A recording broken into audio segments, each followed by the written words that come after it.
أعوذ بالله من الشيطان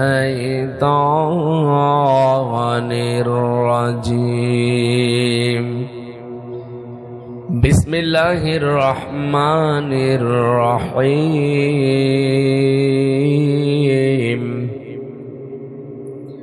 فكلا أخذنا بذنبه فمنهم من أرسلنا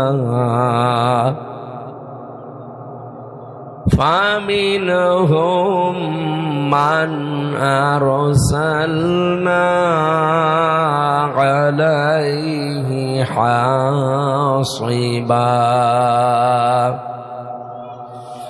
ومنهم من أخذته الصيحة ومنهم من خسفنا به الأرض ومنهم من أغرقنا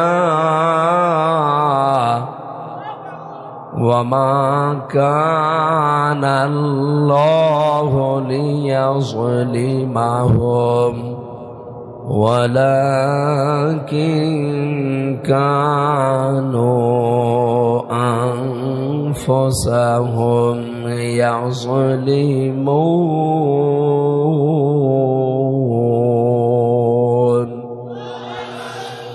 صدقت يا ربنا.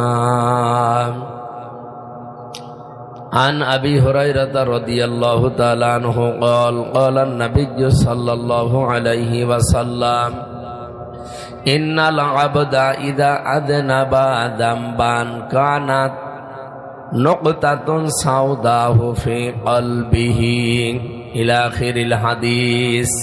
رواه ابن ماجه. وقال تعالى في شان حبيبي ما كان محمد أبا أحد من رجالكم ولكن رسول الله ولكن رسول الله وخاتم النبيين. اللهم صل على سيدنا مولانا محمد وعلى آل سيدنا مولانا। রেখো না মনেতে ভয় বান্দা খোদার, দূর হয়ে যাবে বাধা সব।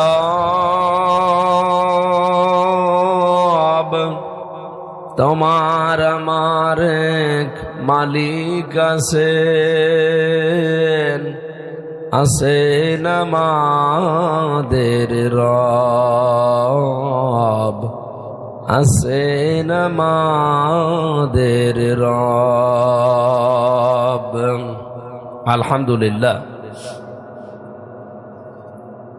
পাবনা জেলার দারুল আমান ট্রাস্ট ময়দানে 2 দিন ব্যাপী 33তম ঐতিহাসিক তাফসীরুল কোরআন মাহফিলের সমাপনী রজনীর স্বনামধন্য সভাপতি, পাবনা দারুল আমান ট্রাস্টের সম্মানিত চেয়ারম্যান অধ্যাপক আবু তালিব মণ্ডল, আতালাল্লাহু উমরাহু ওয়া বারাকাল্লাহু ফি হায়াতি, আমিন। মাহফিলের সম্মানিত পরিচালক,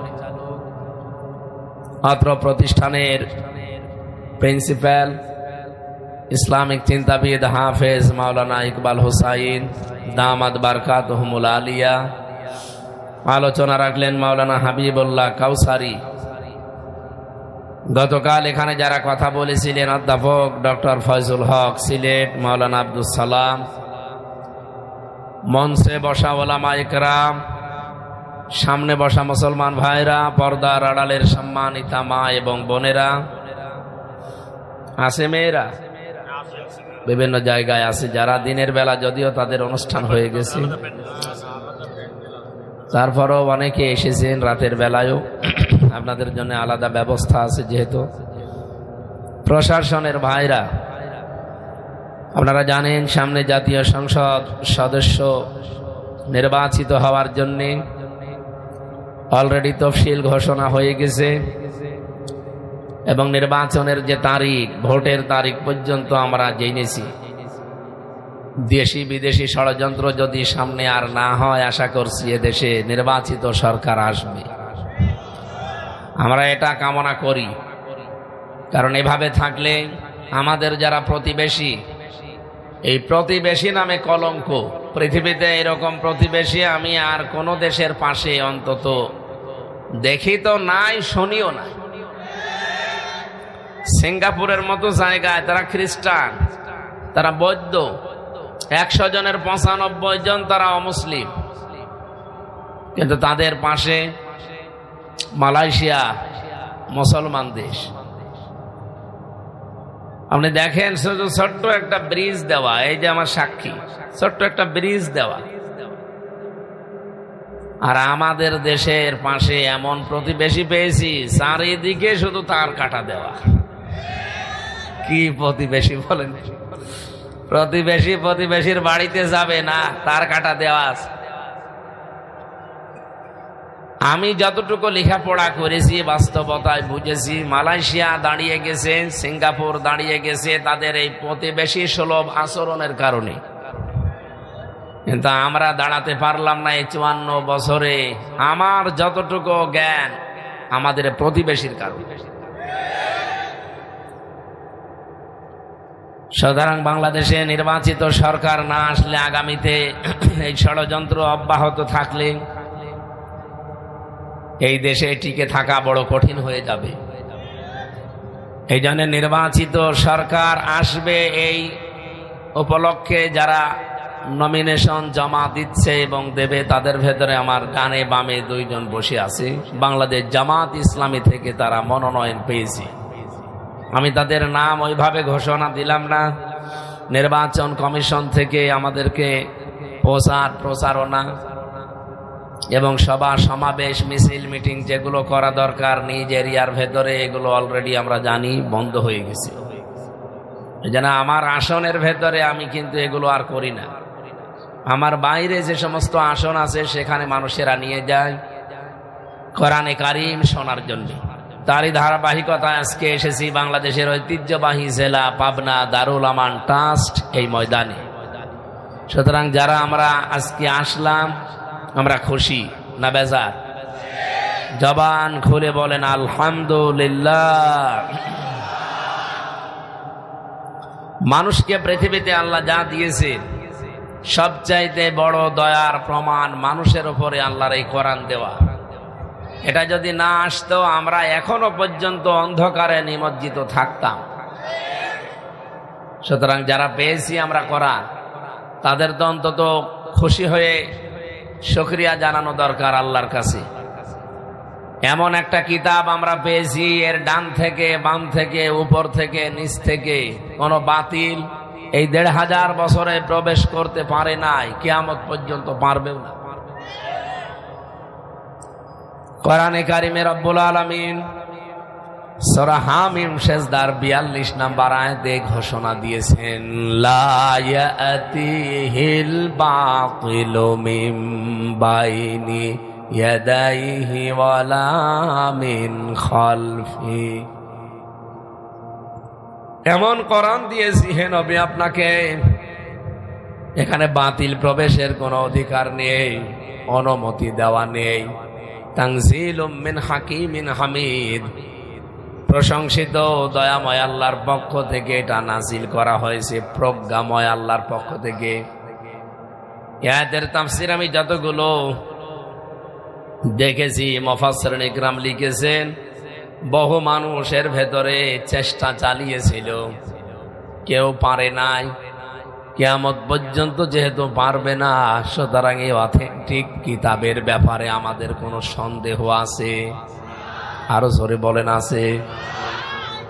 আমরা দেখতে পাচ্ছি এখন ১৫০০ বছর পরে আবুল সরকারের মতো এরা কিন্তু কোরআনে কারিমে অলরেডি বাতিল প্রবেশ করিয়ে ফেলেছে। ওরা দেশের মানুষের সামনে আয়াত পড়ছে, কুল আউযু বিরাব্বিন নাস, মালিকিন নাস, ইলাহিন নাস। আল্লাহ নাকি এখানে নাচতে বলেছে। আমি জেলে যাওয়ার আগে আমার মেয়েটা ছিল মাত্র 7 মাস বয়স। জেল থেকে বের হয়ে এখন ওর বয়স হয়ে গেছে প্রায় 4.5-5 বছর। ওরা যদি জিজ্ঞাসা করেন আম্মু নাচ মানে কি, আমারে ফারিহা পর্যন্ত বলবে নাচ মানে মানুষ, কারণ ও শুনতে শুনতে অভ্যস্ত হয়ে গেছে। আর আবুল সরকার আমার মনে হয় বাবারও বড় হবে, এখনো পর্যন্ত লোকটা জানে না নাচ মানে কি। আন্দাজে মন গড়া এক ব্যাখ্যা দিয়ে দিল, নাচ মানে নাচতে বলেছে। এত বড় অথেন্টিক কিতাবের ব্যাপারে যারা এরকম কথা বলতে পারে, আল্লাহর ঘোষণা হচ্ছে লা আখাযনা মিনহু বিল ইয়ামিন সুম্মা লাকাতনা মিনহুল ওয়াতিন ফামা মিনকুম মিন আহাদিন আনহু হাজিজিন। সূরা হাক্কাতের 45, 46, 47 নাম্বার আয়াতে আছে, আমি শুধু নির্ভর এবং নির্ভুল যে কোরআনে কারিম এবং কত অথেন্টিক, আল্লাহর ব্যাপারে কত সেনসিটিভ সে কথা বোঝাতে আয়াতগুলো পড়লাম। নবীকে আল্লাহ ডাক দিয়েছেন লা খাজনা, আমি আপনাকে ধরতাম। এই এদিকে তাকা, এখানে ধরার কথা আল্লাহ নিজে বললেন যে আমি ধরতাম। কি দিয়ে? মিনহু বিল ইয়ামিন, আমি আল্লাহ আমার ডান হাত দিয়ে আপনাকে আমি চেপে ধরতাম। এতদিন আমরা সিলেবাস ভুক্ত যারা আলেম, এখানে অনেকেই বসে আছে, এখন যদি জিজ্ঞাসা করে আয়াতের বাংলা অর্থ করেন তো মুখস্থ আছে বলে দেবে, হে নবী আপনার ডান হাত চেপে ধরতাম, কণ্ঠ নালী কেটে ফেলে দিতাম না। এ কথা এখানে বাংলায় আপনি মিলাতে পারবেন? যারা আলেম আছেন তাদেরকে বলছি, এখানে ফাইল সরাসরি আল্লাহ নিজে মিনহু বিল ইয়ামিন দিয়েছেন। বি মানে দ্বারা, দিয়ে, কর্তৃক। 33টা অর্থ পাবেন এই বা শব্দের। আল্লাহ পাক বলেন, হে নবী আমি আমার ডান হাত দিয়ে আপনাকে চেপে ধরতাম, আপনার ডান হাত ধরতাম না, আমার ডান হাত দিয়ে ধরতাম। আমার প্রশ্ন হচ্ছে, আল্লাহর ডান হাত আছে, বাম হাত নেই। জবান খোলেন। আল্লাহ মিনহু বিশিমাল দিতে পারতেন যে আমি কিন্তু আপনাকে আমার বাম হাত দিয়ে চেপে ধরতাম। বাম হাতের কথা আল্লাহ এই কারণে দেয়নি, কারণ তার বাম হাতে শক্তি নেই। ও বলছে ঠিক, বাম হাতের থাপ্পড় খেয়েছেন আপনি আল্লাহর। এই যে কিছুদিন আগে একটু নাড়া দিয়ে গেল, আর যদি 1.5 মাত্রা বেড়ে যেত এই নাড়াটা বাংলাদেশ ইন্দোনেশিয়া হয়ে যেত। কিছু তো টের পাননি। আমি ওই সময় এক ঘরের ভেতরে ছিলাম, হঠাৎ দেখতে কাঁপতেছে। কি গো, কেউ কি নাড়াচাড়া দেয়? ওপরের দিকে তাকিয়ে দেখেও ছাদও টলকাচ্ছে। পরবর্তীতে দেখলাম বিজ্ঞানীরা জানিয়েছে এই বাংলাদেশে যে ভূমিকম্পটা হয়ে গেল, শুধুমাত্র আর 1.5 মাত্রা যদি বেড়ে যেত এ দেশে একটা বিল্ডিংও খুঁজে পেতেন না, লাশ মাটি দেওয়ার জন্য মানুষও পেতেন না। কত মাটি দেবেন? আল্লাহর বাম হাতেও শক্তি আছে, কিন্তু ডান হাতের কথা কেন দিলেন? মুফাসসির লিখেছেন যে জিনিসের উদাহরণ দিলে মানুষ সহজে বোঝে, আল্লাহ সেই উদাহরণটা কোরআনে সেট করেছেন। আমরা সচরাচর দেখি আমাদের বাম হাতের চাইতে ডান হাতের শক্তি বেশি না কম? গুরুত্বপূর্ণ এবং কঠিন কাজগুলো আমরা কিন্তু বাম হাত দিয়ে না ডান হাত দিয়ে করি। কোন জিনিস ধরতে হলে শক্ত মজবুত ভাবে কোন হাত দিয়ে? আরো জোরে। আল্লাহ এইটাই বুঝিয়েছেন। আল্লাহ পাক বলেন অবশ্যই আমি ধরতাম। এখানে যদি আখজ না দিয়ে আল্লাহ আয়াত শুরু করতেন, সত্যি কথা বলছি, আয়াত আমি পড়তাম না। দেখেন তো আয়াত শুরুই করেছেন লা আখজ না, তাকিদ দিয়ে। অবশ্যই আমি আল্লাহ ধরতাম আমার ডান হাত দিয়ে হে নবী আপনাকে, তার মানে মজবুত করে শক্ত করে।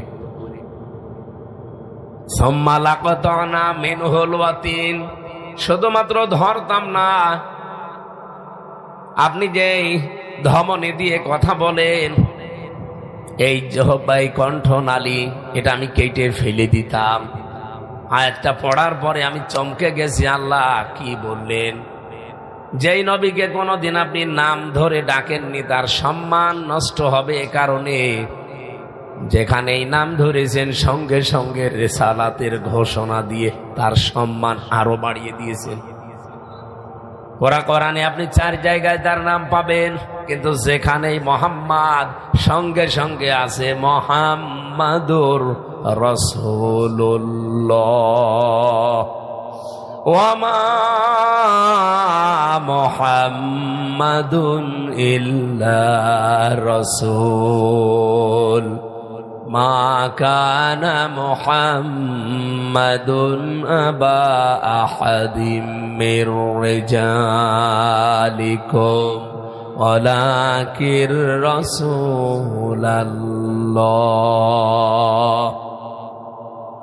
সূরা মুহাম্মাদের ভেতরে এক জায়গায় আছে নুজিলা আলা মুহাম্মাদি ওয়া হুয়াল হাক্কু মির রাব্বিহিম। এই জায়গাগুলোতে আল্লাহ নাম ধরেছেন ঠিক, কিন্তু শুধু নাম ধরেননি, রিসালাতের ঘোষণা দিয়ে সম্মান যা ছিল আরো বাড়িয়ে দিয়েছেন। অথচ এই আয়াতের ভেতরে আল্লাহ বলেন হে নবী আপনার কণ্ঠ নালী আমি আল্লাহ কেটে ফেলতাম। কারণ কোরআনে কারিমের ভেতরে কারো কথা নেই, যা আছে সব আমার নিজের কথা। এগুলো সব আমার কুদরতের জবান থেকে বের হওয়া কথা, এত অথেন্টিক। আপনি নিজের কথা যদি আমার নামে চালিয়ে দিতেন যে এইগুলো আল্লাহ বলেছেন, তাহলে আপনাকেও আমি ছাড়তাম না। আমি এই আয়াতের বিজ্ঞান ভিত্তিক তাফসীর পড়তে গিয়ে দেখেছি মানুষ যে কথা বলে, আমরা যে কথা বলতে পারি, আল্লামাহুল বায়ান, এই আয়াতের তাফসীর করতে গিয়ে মুফাসসির লিখেছেন আধুনিক বিজ্ঞানী যারা, আধুনিক তাফসীরে বেশি কথা বলতে গেলে 27টা ধাক্কা লাগে এই কণ্ঠের ভেতরে। আমি যে কথা বলছি এক একটা কথা তৈরি হতে 27টা স্তর পার করা লাগছে, তারপর একটা কথা তৈরি হয়। আল্লাহ পাক বলেন এই কথা বলার যে জায়গাটা, এটা আমি ছেদ করে দিতাম, কেটে ফেলতাম। কোরআন হাদিস তো বলে প্রতিটি স্তরে একজন করে ফেরেশতা আল্লাহ বসিয়ে রেখেছেন। আর বিজ্ঞান বলছে এই প্রত্যেকটা স্তরে এক জায়গা থেকে আরেক জায়গা, আরেক জায়গা থেকে আরেক জায়গা কথাগুলো এভাবে একটার সাথে আরেকটা যায়। 27 নাম্বার জায়গায় যিনি বসে আছেন উনি তখন এই পৃথিবীর জমিনে এই মুখের গর্ত থেকে কথাটা বের করে দেয়। অপাবনাবাসী আল্লাহ পাক তো বলতে পারতেন হে নবী এই 27 জন ফেরেশতার একজনকে বলতাম যে তুমি দায়িত্ব পালন করবা না, আপনি আর কথা বলতে পারতেন না। তো কেন বললেন যে আপনার কণ্ঠ নালী আমি কেটে ফেলে দিতাম? ফামা মিনকুম মিন আহাদিন আনহু হাজিজিন। এই ব্যাপারে আমাকে বাধা দেওয়ার মতো বা আপনাকে বাঁচানোর মতো সক্ষমতা আমার হাত থেকে কারো ছিল না। এত বড় অথেন্টিক কথা কোরআন ছাড়া পৃথিবীর কোন বইয়ের ব্যাপারে আমরা পেয়েছি? আরো জোরে বলেন। এর আগেও তো কত কিতাব আল্লাহ দিয়েছিলেন, আমরা জেনেছি 104 খানা কিতাবে পৃথিবীতে এসেছে। 100টা বড় বড় আর 4টা বড় বড় কিতাব আর 100টা সহিফা। কোন কিতাবের ব্যাপারে আল্লাহর ঘোষণা নেই ইন্না নাহনু নাযালনা যিকরা ওয়া ইন্না লাহু লাহাফিজুন। এটা আমি আল্লাহ নিজে নাজিল করেছি, আর এর হেফাজতের দায়িত্ব আমি আল্লাহ নিজে নিয়েছি। অন্যান্য কিতাবের ব্যাপারে কথা ওই কিতাবের ভেতরে পাওয়া যায়নি, এই জন্য ওগুলোর গ্যারান্টিও পৃথিবীতে এখন নেই, সব রদ বদল হয়ে গেছে। 1500 বছর হয়ে গেল, আজও পর্যন্ত একটা অক্ষর কেউ পাল্টাতে পারে নাই। এই জন্য এমন অথেন্টিক কিতাবের ব্যাপারে যেহেতু আজ পর্যন্ত কেউ কিছু প্রবেশ করাতে পারে নাই, আবুল সরকার না, আবুল সরকারের বাবাও পারবে না। হামজা পারবে, হামজার বাবা পারবে, আমার দাদা পারবে। সুতরাং এরকম একটা কিতাব শোনার জন্য আমরা এসেছি। কোন হিন্দু কিন্তু এই কথা বলতে পারে না কোরআন শরীফ আমার, বলতে পারে না। আমি এক হিন্দু প্রফেসর, কলেজের অধ্যাপক, বিসিএস ক্যাডার, ওনারে বলেছিলাম যে স্যার আপনি তো জ্ঞানী মানুষ, আপনাকে আমি মুসলমান হতে জোর করি না, দাওয়াত দেই, কিন্তু আপনি আমার কোরআন শরীফ ধর্মীয় গ্রন্থ এটা একটু বুঝে বুঝে পড়বেন। ওনাকে শুধু বলেছিলাম যে 3 মাসের ভেতর একবার বাংলাটা শেষ করবেন, আপনি যেহেতু আরবি পারেন না। 3 মাস পরে ওনারে জিজ্ঞাসা করলাম স্যার কি অবস্থা, আমারে বলছে মাওলানা আমি মুসলমান হয়ে গেছি। কেন? আপনাকে তো আমি জোর করিনি মুসলমান হওয়ার জন্য, দাওয়াত দিয়েছিলাম। আপনি কি মুসলমান হয়ে গেলেন? বলছে আপনার হাতে গিয়ে আমি কালেমা পড়তাম, কিন্তু আমার তর হয়নি। বাড়ি যশোরে, যশোর থেকে কুষ্টিয়া 100 কিলোমিটার, এত দূর যাবো যদি পথের ভেতরে মরে যাই। এই জন্য আমাদের ইমাম সাহেবের কাছে অলরেডি আমি 8-9 দিন আগে মুসলমান হয়ে গেছি। সূরা হজ এর 73 নম্বর আয়াতটা আমি প্রায় 50 বার পড়েছি বাংলাতে। আমি তো আরবি পড়তে পারতাম না ওই সময়, এখন আস্তে আস্তে শিখে ফেলেছি। 50 বারের উপরে আয়াতটা আমি পড়েছি। যতবার পড়ি ততবার আমার ভেতরে নাড়া দেয়। আল্লাহ রাব্বুল আলামিন একটা উদাহরণ দিয়েছেন এখানে। কোরআনে যত উদাহরণ দেওয়া আছে প্রায় 250টা। আমি সেই কয়টা উদাহরণ পড়েছি, আমি দেখেছি কোন মানুষ যদি ভাবে বুঝে বুঝে পড়ে, পৃথিবীর কোন ধর্মে সে আর থাকতে পারে না। ইসলাম বাদ দিয়ে তার কাছে কোন ধর্ম সঠিক মনে হবে না। স্যার আমারে বলছিল, আমি যখন তেলাওয়াত করছিলাম, যেহেতু বাংলায় লেখা আছে নিচে উচ্চারণ, আমি ওইটা পড়ছিলাম, ইয়া আইয়ুহান নাসু গরিবা মাসালুম ফাসতামিউ লা। আল্লাহ পাক বলেন, হে মানব মণ্ডলী,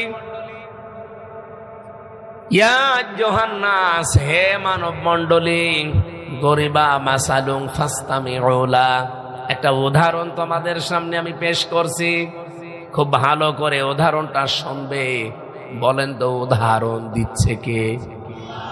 এই উপমাটা আল্লাহ নিজে দিয়েছেন। আল্লাহ পাক নিজেই বলছেন ফাসতামিউ লা, সামিয়াও দেয়নি, ফাসতামিউ দিয়েছেন।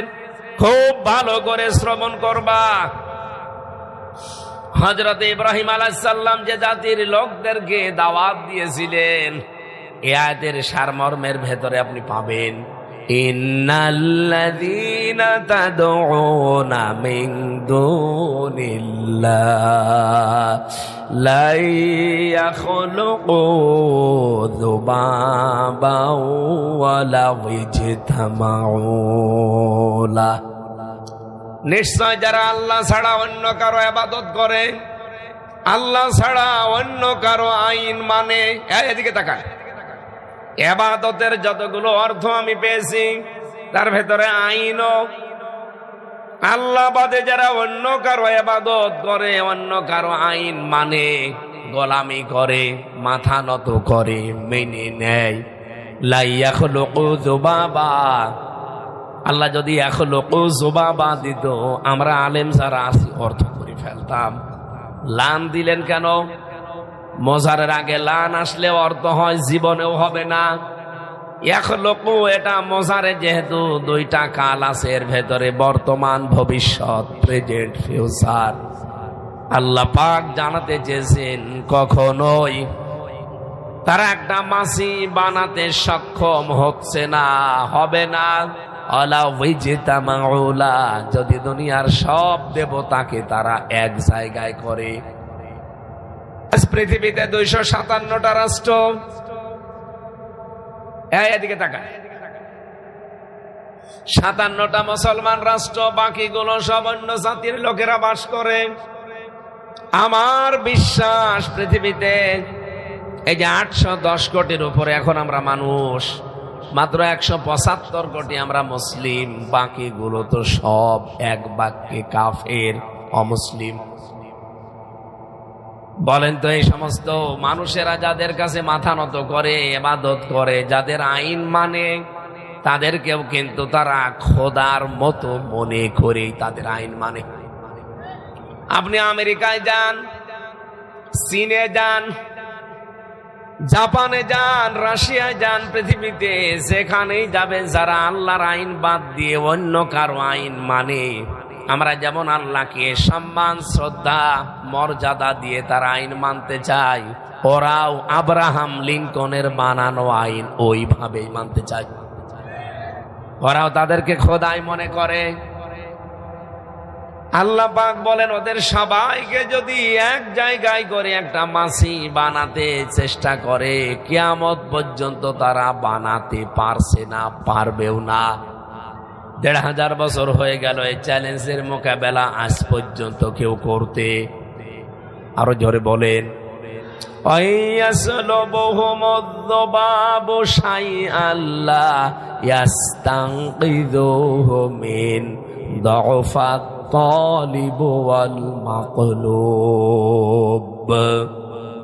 এমনকি তাদের সামনে থেকে কেউ যদি মাছি এসে কিছু ছিনিয়ে নেয়, সেটা তারা আটকাতেও পারে না, ছিনিয়ে নিতেও পারে না।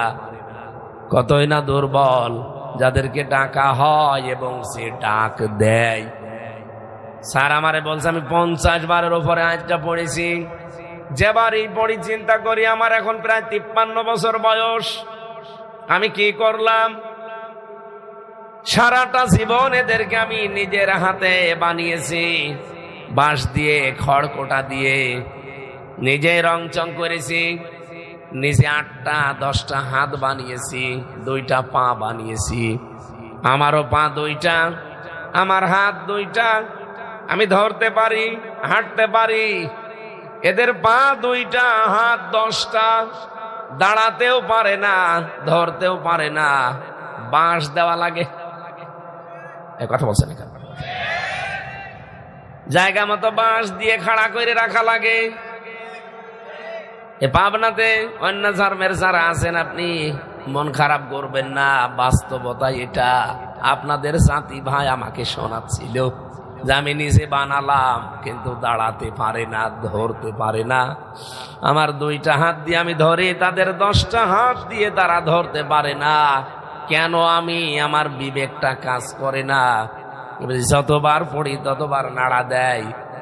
শেষ পর্যন্ত দেখলাম আর দেরি করা ঠিক হবে না, কুষ্টিয়াতে যেতে দেরি হয়ে যাবে। আমার ইমাম সাহেবের কাছে আমি অলরেডি মুসলমান হয়ে গেছি।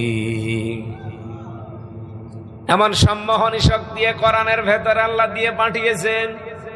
এটা যাতে রেকর্ড হচ্ছে, সারা পৃথিবীর সব মানুষদেরকে দাওয়াত দিলাম, আসেন। মুসলমানদেরকেও দাওয়াত দেই, কারণ অনেক মুসলমান জানার পরও না জানার ভান করে আছে। আর অনেক মুসলমান জেনে শুনে বুঝে কোরআনের বিরোধিতায় লিপ্ত আছে। এ পাবনাতে নেই? বলেন বলেন। সূরা আনামের 34-35 নম্বর আয়াতের তাফসীর পড়ছিলাম। পাবনাবাসী, একটু দেখেন তো আয়াতের সাথে বাংলাদেশে কারো জীবন মেলে কিনা।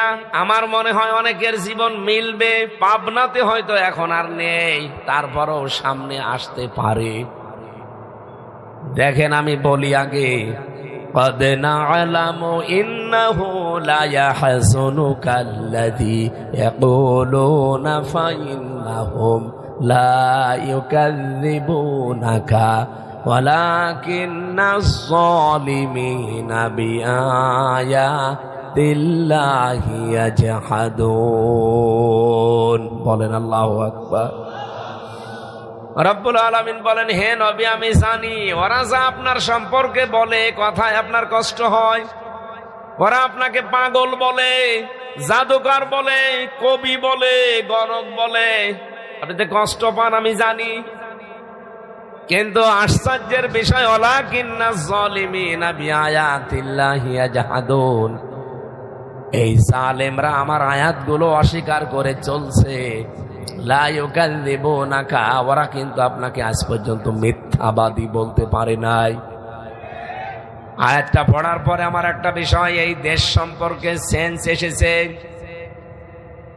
আজ 83 বছরে একামতে দিন এই বাংলাদেশে কায়েম করার জন্য যারা চেষ্টা চালাচ্ছে, আপনি দেখেন তাদেরকে বিভিন্ন দোষ হয়তো এ দেশের বহু মানুষ দেশি বিদেশি ভাবে দিয়েছে, কিন্তু আজ পর্যন্ত কেউ বলতে পারে না যে এরা সাদাবাজ। আপনি বলেন, আজ পর্যন্ত কেউ বলতে পারে নাই যে এরা ধর্ষক। হ্যাঁ, বানানো মিথ্যা মামলা দিয়ে টেকে নাই। এই কথা বলেন না কেন? শুধু বাংলাদেশ এখন না, সারা পৃথিবীর মানুষ এখন জানে একামতে দিন বাংলাদেশে যারা কায়েম করতে চায় তারা আর যাই হোক সাদাবাজি করে না। আমার কুষ্টিয়াতে বহু মানুষ এখন অলরেডি জোট বেঁধে ফেলেছে যে বিশ্বাস করি আপনাদের জীবনে সাদাবাজির মতো এই অপরাধ নেই, এজন্য রায় যদি দেওয়া লাগে, সাক্ষী যদি দেওয়া লাগে, আপনাদেরকেই দেব। কিন্তু যে মানুষগুলো এখনো জেনে শুনে বুঝে বিরোধিতা করছেন, তাদেরকে বলছি, আখনাস ইবনে শুরাইক আয়াতের শানে নজুলে পাবেন। এই লোকটা একদিন গোপন ঘরে আবু জেহেলকে জিজ্ঞাসা করছে, নেতা আব্দুল্লাহর বেটা মোহাম্মদ সাল্লাল্লাহু আলাইহি সাল্লাম, এই লোকটা যে কথাগুলো বলে কেমন মনে হয় আপনার কাছে? আবু জেহেল বলছে, আশপাশে কেউ নেই তো। বলছে, কেউ নেই, কথাগুলো যা বলে সব সঠিক কথা। আবু জেহেল ওই দিন একটা কথা বলেছিল, আমি যদি একটু সুর করে বলি আপনারও মনে হবে এটা কোরআনের আয়াত অথবা হাদিস। আবু জেহেল বলেছে, ক্বালা আবু জেহেল আবু জাহাল লাইসা হাদা কালামুল বাশার। এটা কোরআনের আয়াত না, এটা আবু জেহেলের কথা। ওর বন্ধু আখনাস ইবনে শুরাইককে ডাক দিয়ে বলছে, বেটা মোহাম্মদ যেটা বলে এটা ওর কথা না, এটা মানুষের কথা না, এটা আসমান থেকে আসে। ওই সময় সঙ্গে সঙ্গে আখনাস বলেছিল, কি বললেন আপনি?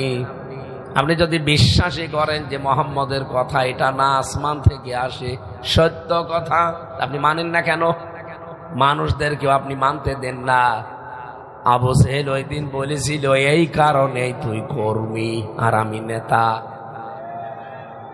ওর কথা যদি আমি সব মেনেই নেই তাহলে আমার চেয়ার থাকে। আমি তো এই কারণে মানি না, মানলে আমার চেয়ার থাকবে না। জনগণকেও আমি মানতে দেই না, কারণ জনগণ মেনে নিলে আমার চেয়ার রাখবে না। আবু জেহেল যে বিরোধিতা করেছিল না বুঝে না জেনে, কথা বলেন না কেন? বুঝে শুনে জেনে। আমার মনে হয় পাবনাতে বহু আবু জেহেল পাবেন, তারা জেনে শুনে বুঝে কোরআনওয়ালাদের সাথে বিরোধিতা করে।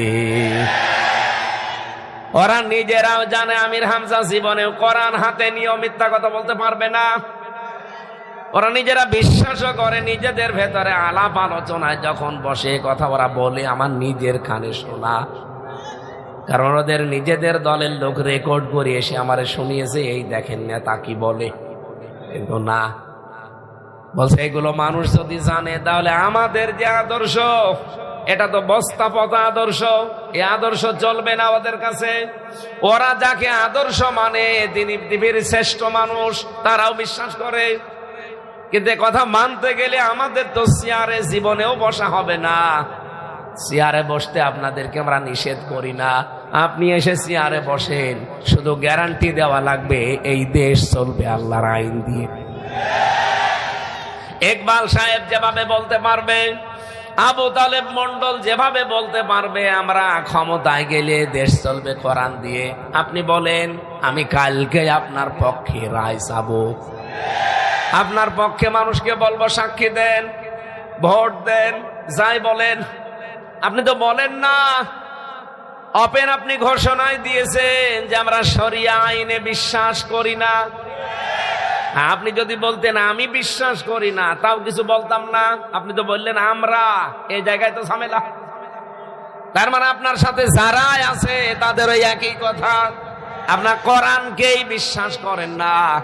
আপনার পক্ষে আমি কথা বলবো কোন সেন্সে?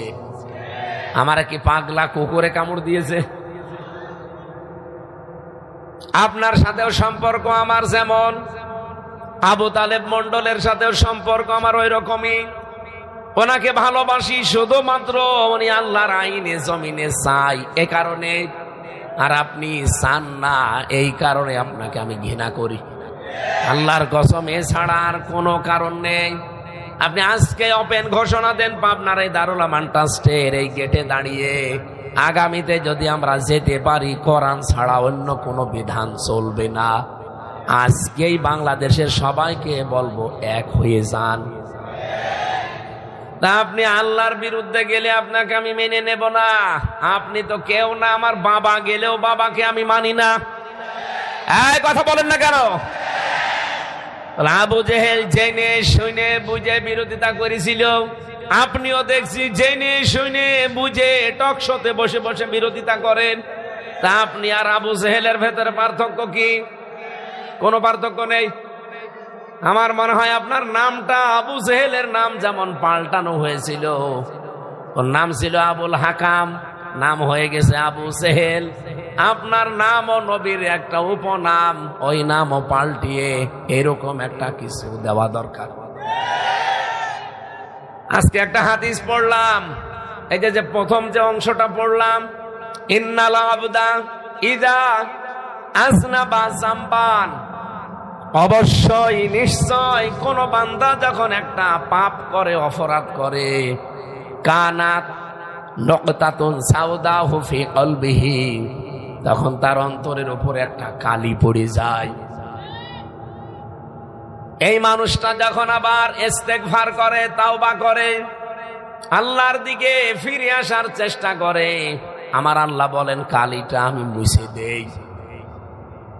কিন্তু আইন সাদাত সাদা সাদাত, যখন আবার এই লোকটা এই গুনাহ অপরাধ করে, ও যদি আর ফিরে আসার চেষ্টা না করে, তাওবা না করে, ওই মানুষের ওই কালো অংশটার পাশে আরেকটা দাগ দেওয়া হয়।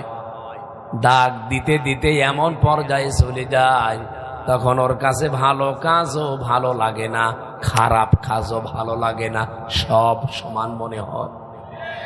আমার মনে হয় হাদিস বাংলাদেশের অনেকের জন্য আজ কার্যকর। এই কথা বলেন না কেন? আপনি দেখেন, জ্ঞান তাদের নেই তা না, তাদেরকেও মানুষ জ্ঞানী মানুষই মনে করত। আবু জেহেলের মতো তো জ্ঞানী তারা না। আবু জেহেলের নাম ছিল আবুল হাকাম, জ্ঞানীর পিতা। সে যখন আল্লাহ রাসূলের এই সঠিক কথাগুলো জানার পরে, বোঝার পরেও মানে নাই, এমন নাম দিয়েছে কিয়ামত পর্যন্ত নাম দুনিয়ায় কেউ রাখবে না। আপনি আজ পর্যন্ত পাবনাতে শুনেছেন কেউ কি বলে যে কুকুরটা আমি আবু জেহেলের নামে রাখলাম? ওর নামে কুকুরও কেউ পোষে না। আপনার নাম যতই সুন্দর হোক, এমন নাম পাল্টিয়ে যাবে, ওই নামও আপনার কিয়ামত পর্যন্ত এই পাবনাতে কেউ রাখবে না। আমি জানি আপনার হেদায়েতের পরিবর্তে আপনার শয়তানি বাড়বে, আপনার ভেতরে তো কালো হয়ে গেছে। কোরআনে কারিমের সূরা মুতাফফিফিনের ভেতরে এই হাদিসের সমর্থনে আল্লাহ আয়াত নাযিল করেছেন, কাল্লা বাল রানা আলা কুলুবিহিম মা কানু ইয়াকসিবুন। কখনোই না, তোমরা যেটা ভাবো সেটা না। এই গুনার কারণে আমি আল্লাহ তোমাদের অন্তরের ভেতরে কালিমা লেপন করে দিয়েছি। মুসাফির অবস্থায় আছি, হাজারো মানুষ নিয়ে এখনই দোয়া করছি আল্লাহর কাছে। রব্বুল আলামিন কোরআনের এই ময়দানে বসে দোয়া করছি, আমাদের অন্তরটা পাপের কালিমা দিয়ে ঢেকে দিও না। কারণ পাপ করতে করতে মানুষ যখন সীমা ছাড়িয়ে যায় তখন দুইটা ক্ষতি হয় তার। এক নম্বরে আল্লাহ তাকে হেদায়েত বঞ্চিত করে দেয়। আমার তো মনে হচ্ছে এই বাংলাদেশে এখন বহু মানুষ তাদের পাপের সীমা অলরেডি ছাড়িয়ে গেছে, তারা যে আর ফিরে আসবে সেই রাস্তা আর বাকি নেই। এই কথা বলেন না কেন? দুই নাম্বারটা কি? কোরআনে কারীম জানিয়েছে সূরা ইউনূসের 100 নম্বর আয়াত শেষের দিকে পাবেন, ওয়ায়াজআলুর রিজসা আলাল্লাযীনা লা ইয়াকিলুন। কোন মানুষ যখন তার বিবেক অনুযায়ী কাজ করে না, তার জ্ঞান অনুযায়ী, কমন সেন্স অনুযায়ী কাজ করে না, তখন আল্লাহ ভুল সিদ্ধান্ত তার উপরে চাপিয়ে দেয়। এ বাংলাদেশের বহু নেতাকে আমরা দেখতে পাচ্ছি, 16 মাস আগেও যাদের জন্য এই দেশের মানুষ পাগল ছিল, 16 মাস পরে তাদের এই 16 মাসে মুখ দিয়ে এমন এমন কথা বের হচ্ছে, এমনকি গরু, ছাগল, হাঁস, মুরগি পর্যন্ত তাদের ওপরে রেগে যাচ্ছে। মানুষ তো দূরের কথা, হাঁস মুরগিও তাদেরকে আর সম্মান দেবে না। আপনি কোন কারণে 15.5 মাস পরে কথা বলতে গেলেন? একটু ভেবে চিন্তে কথা বলতে পারেন না? আপনি নিজেও কিন্তু 1.5 বছর 2 বছর আগে এই মাজলুম মানুষদের পক্ষে কথা বলতেন। কথা বলেন না কেন? 5 বছর আগে এই মাজলুম মানুষদের পক্ষে দাঁড়িয়ে আপনি নিজেই কথা বলতেন। হঠাৎ আপনাকে কিসে কামড় দিয়েছে বলেন তো? পাগলা কোত্তায়। ঠিকই বলিস, পাগলা কুকুরে কামড় না দিলে তো, আমি কুষ্টিয়া সেদিন বলেছিলাম এরকম কামড় যাদের দিয়েছে বাংলাদেশে আমরা দেখি, কুকুরে কামড় দিলে আগে তো 14টা ইনজেকশন দিত নাভিতে, এখন শুনলাম 6টা।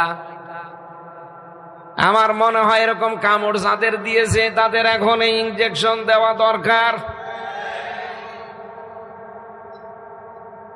আপনার বিবেক কিন্তু মরে গেছে। ওয়ায়াজআলুর রিজসা আলাল্লাযীনা লা ইয়াকিলুন। আকল যখন কাজ করে না, আপনার বিবেক যখন কাজ করে না, তখন ভুল সিদ্ধান্ত আল্লাহ একটার পরে একটা চাপিয়ে দেয়।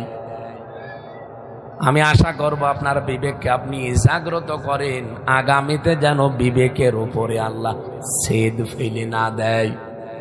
যদি একবার এরকম কোন সিদ্ধান্ত আল্লাহ নিয়ে নেয়, আপনি দুনিয়াতে ক্ষমতা দিয়ে কি করবেন? আনায় থাকেন 50 বছর, এরপরে তো আপনার মরা লাগবে। কথা বলেন না কেন? এই আবেগপূর্ণ কথাটাও যদি আপনার হৃদয়ে না লাগে, আমি দরদ নিয়ে বলছি আপনার জন্যে, 50 বছর না 100 বছর আপনাকে আমি চেয়ারে বসিয়ে রাখলাম, থাকেন, কি করবেন? ক্ষমতা দেখাবেন দুনিয়ায়, টাকা পয়সা কামাই করবেন, ছেলে মেয়ে জন্মাবেন, ঠিক মরা লাগবে। আরো জোরে বলেন। মরে গেলে কি হবে আপনি টের পাচ্ছেন? আপনাদের আগে নিজেও পড়াশোনা করেছেন যে মরে গেলে কি হবে আমার। সুতরাং এমন কোন কাজ আপনার বিবেক বহির্ভূত করবেন না যে হেদায়েত থেকে আবার চিরবঞ্চিত হয়ে যাওয়া লাগে। আল্লাহ যেন আমাদেরকে হেফাজত করেন, বলেন আমিন। এই পৃথিবীতে যে যেই ধরনের অপরাধ করে আল্লাহ পাক ওই ধরনের শাস্তি তার উপরে নাজিল করে। আজকের সূরা আনকাবুত থেকে 40 নম্বর আয়াতটা পড়েছি। আমার এই মাথার ভেতরে আয়াত নিয়ে যত তথ্য আছে আমি এবার ডেলিভারি দিতে চাই। শুনবেন না আপনারা? হ্যাঁ, শুনবেন না? শুধু শুনে শেষ না, এখানে 4 প্রকার মানুষের নাম আছে। এই 4টা গোনার কথা আমি এখন আলোচনা করব। এই 4 রকমের গোনা যদি বাংলাদেশে কোনো এলাকায় থাকে, কোন দলের ভেতরে, এমনকি পাবনায় যদি কেউ করে থাকেন, আপনি এই মুহূর্তে থেমে যাবেন।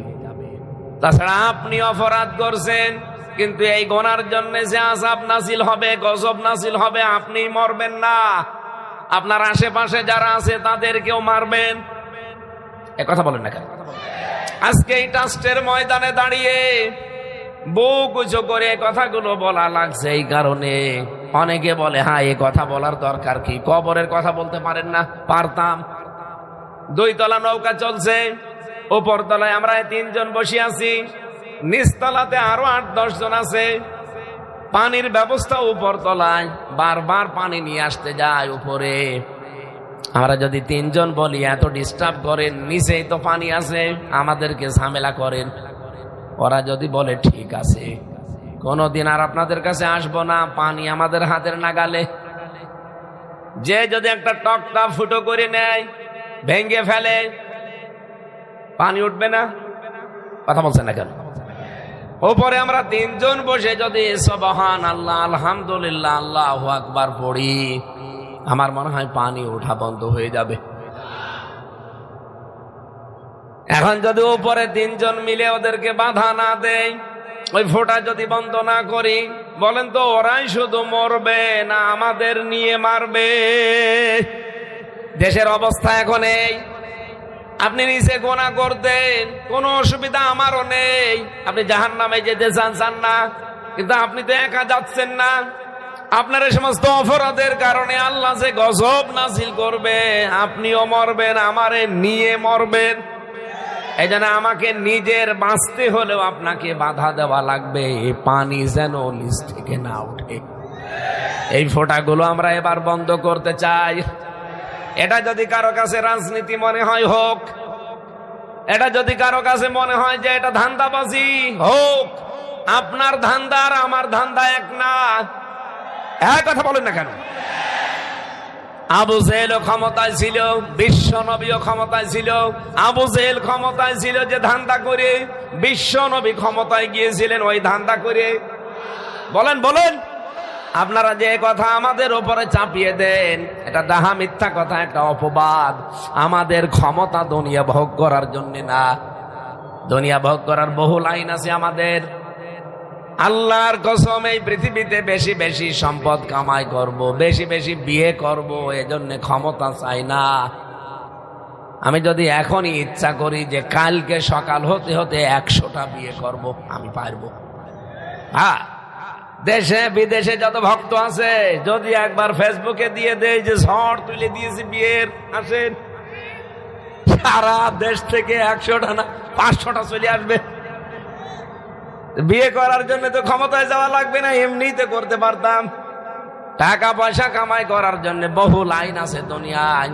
যে সমস্ত দেশে চলে গিয়েছিলাম, যদি এখানে আর না আসতাম, সারা জীবন পায়ের ওপরে পা তুলে একেবারে আরামে খেয়ে চলে যেতে পারতাম। কত সম্মান মর্যাদায় ছিলাম ওই সমস্ত দেশে। এই রক্ত পিচ্ছিল, এই কং কং কাটা কারণপূর্ণ, এই যে ঝামেলাপূর্ণ রাস্তায় আজকে মানুষ অনেকে আমাদেরকে গালি দিচ্ছে যে হুজুর এখন বে লাইনে চলে এসেছে, আগের লাইন ভালো ছিল না। আগের লাইন আমি বুঝতাম না, এখন লাইন বুঝে ফেলেছি। কথা বলেন না কেন? আমি তো চাই আমার এই জীবনে যদি আল্লাহর বিধানটা আমি দেখতে পাই, আমার জীবন সার্থক। কথা বলেন না কেন? বহু মানুষকে দেখতে পাচ্ছি, তাদের সফলতা, তাদের জনপ্রিয়তা, এগুলো তারা মনে করে যে আমি একেবারে মরণ পর্যন্ত, কিয়ামত পর্যন্ত ধরে রাখবো। না, আপনার সফলতা, আপনার জনপ্রিয়তা, এটা আপনার হাতে না, এটা কার হাতে? আজ বাংলাদেশে যত মানুষ ভাইরাল, যত মানুষ জনপ্রিয়, যে লাইনেরই হোক, আমি আশা করি তারা যদি সবাই মিলে আজকে বলতো আমার এই জনপ্রিয়তা, আমার এই ভাইরাল হওয়া, আমি ইসলাম কায়েমে কাজে লাগাবো, আমার মনে হয় ইসলাম অনেক এগিয়ে যেত। তো অনেকেই দেখি ভয় পায়, বলছে না দিনকাল ভালো না। দিনকাল কি ১৫০০ বছর আগে ভালো ছিল? বলেন বলেন। এখানে যিনি কথা বলতেন আল্লামা দেলাওয়ার হোসাইন সাঈদী রহমতুল্লাহ আলাইহি, ওনার মতো জনপ্রিয় বাংলাদেশ না মুসলমানদের ভেতরে এখনো কেউ হয়েছে? না, হয়নি। ডাক্তার জাকির নায়েক জনপ্রিয়, কিন্তু ওনার উপরে এখনো যেতে পারিনি। আমি তো বাইরের দেশগুলোতে জাকির নায়েকের অনুষ্ঠানও পেয়েছি, দেখা সাক্ষাৎও করেছি, কথাও বলেছি। আল্লামা সাঈদীর যে জনপ্রিয়তা, তার যে আমল, তার যে শারীরিক যে গঠন, আমার আল্লাহ এটা পৃথিবীর আর কাউকে দিয়েছে আমার মনে হয় না। আমি লোকটার সাথে ৩টা বছরের ভেতরে কিছুদিন থাকার সুযোগ পেয়েছিলাম।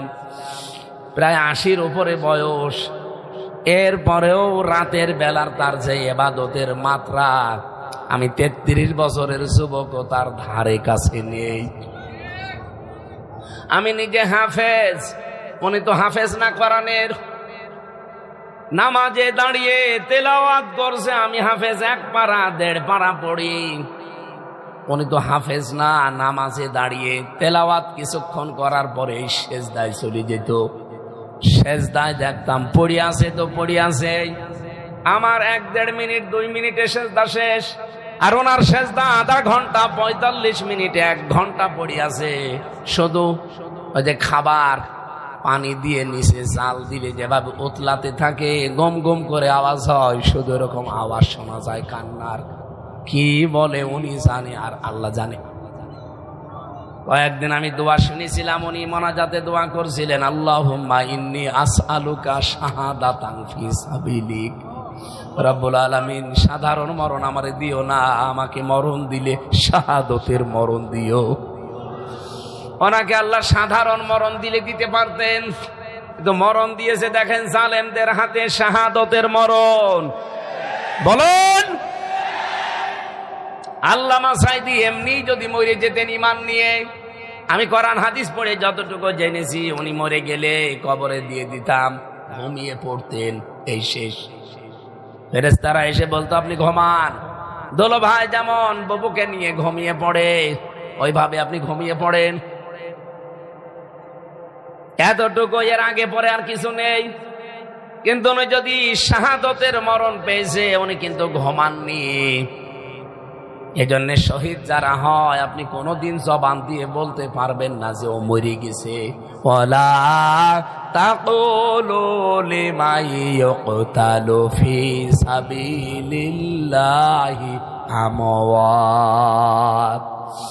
আল্লাহ পাক সূরা বাকারার ভেতরে জানিয়েছে, যারা শাহাদত বরণ করে, আমি আল্লাহর জন্য যারা জীবন দেয়, এদেরকে মরা, মরে গেছে বলবা না, বরং এরা জীবিত। ওয়ালা হায়াউন ইনদা ওয়ালা হায়াউ ওয়ালাকিন লা তাশউরুন।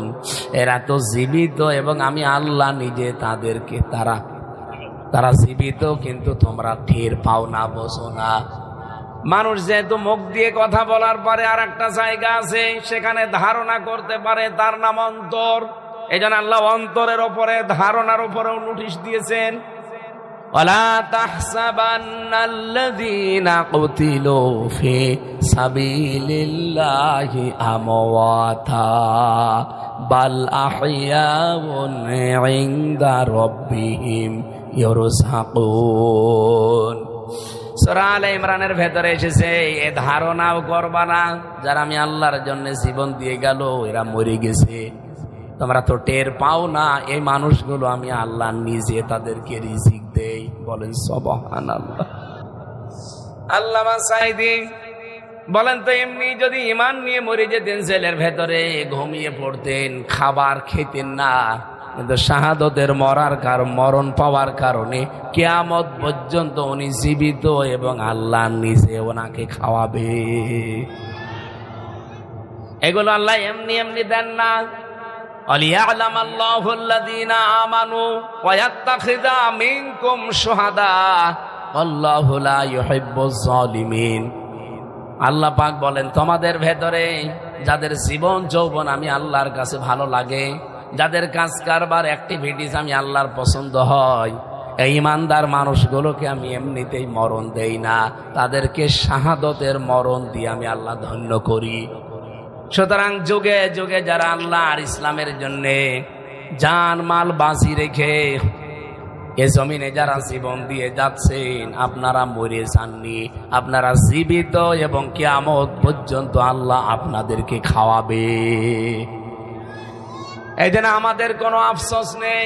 আফসোস এই জায়গায় যে চর্মচোখে আজ পর্যন্ত 54 বছরে আমরা দেখতে পেলাম না যে জমিনটা আল্লাহর আইন দিয়ে চলছে। আমাদের আফসোস এই জায়গায়। ক্ষমতায় আমরা যেতে পারি না, এখন 54 বছর না, যদি 154 বছরও যেতে না পারি কোনো আফসোস নেই। আল্লাহর কসম আমার সামনে কোরআন, 1000 বছরও যদি যেতে না পারি কোনো আফসোস নেই। আফসোস এই জায়গায় থাকে যে জীবিত অবস্থায় এ জমিন কোরআন দিয়ে চলছে, দেখতে পারলাম না। এবার যেহেতু আল্লাহ একটা সুযোগ করে দিয়েছে, দেশে বিদেশে এই ষড়যন্ত্রগুলো এবার আল্লাহ মোকাবেলা করবে। বারবার দোয়া করি আল্লাহর কাছে, আল্লাহুম্মা ইন্না নাজআলুকা ফি নুহুরিহিম ওয়া নাউযু বিকা মিন শুরুরিহিম। আল্লাহ, যে ষড়যন্ত্রগুলো চলছে দেশে, এগুলো আমাদের দ্বারা মোকাবেলা করা সম্ভব না, তোমাকে আমরা রাখলাম এই ষড়যন্ত্রের মোকাবেলা করার জন্য। বলেন তো আল্লাহ পারবে কিনা? আরো জোরে বলেন, পারবে কিনা? আমার বিশ্বাস এই কোরআনের উপরে 100 ভাগ। আমি এখানে পড়েছি যারা জমিনে মাজলুম, যাদের উপর অত্যাচার করা হয়, আল্লাহ কয়েকটা সিদ্ধান্ত তাদের ব্যাপারে নেন। 1 নম্বরে তাদেরকে আল্লাহ জমিনের নেতা বানিয়ে দেন। এই 15.5 মাসে অলরেডি বাংলাদেশে ইসলামের অনেক জায়গায় নেতৃত্ব আল্লাহ অলরেডি দিয়ে দিয়েছেন।